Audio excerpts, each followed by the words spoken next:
And now for an amazing true story from the book of Genesis.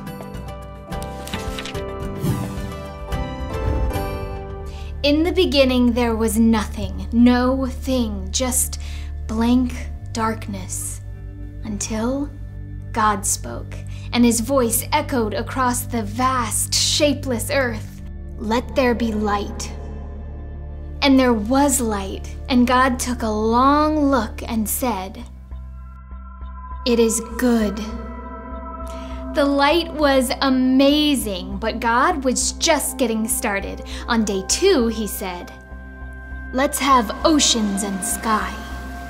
And in the blink of an eye, cool, clear water flowed across the face of the earth, and a brilliant blue sky stretched high overhead.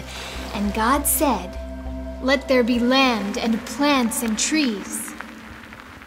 And on day 3, islands popped up, shaking out their sandy beaches and coconut trees. Whole continents heaved themselves from the ocean, sprouting redwood trees and acres of peach trees and oaks. And then God said, "Let there be lights in the sky."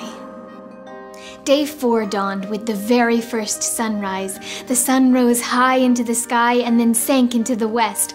At night, a full silver moon rose, backed by 1,000 points of starlight. The view was breathtaking across this still, silent new world. And then God spoke again. "Let there be birds in the sky and fish in the sea." Day 5 exploded with life. Dolphins leapt from the waves as starfish crept along the sandy bottoms of the sea. Eagles soared high over mountains as hummingbirds whirred like tiny spots of living color.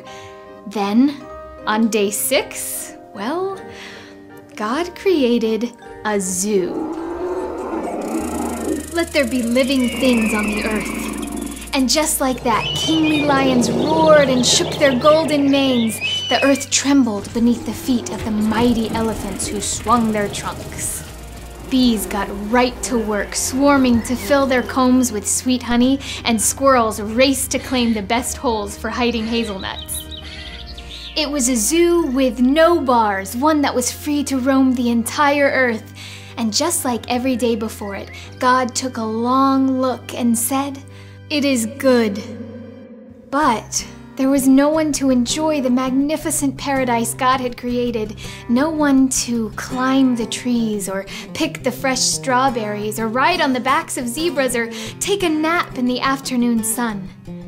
So God got down into the dirt he created and picked up a handful of dust and shaped it into a man. Someone formed in his, God's, very own image.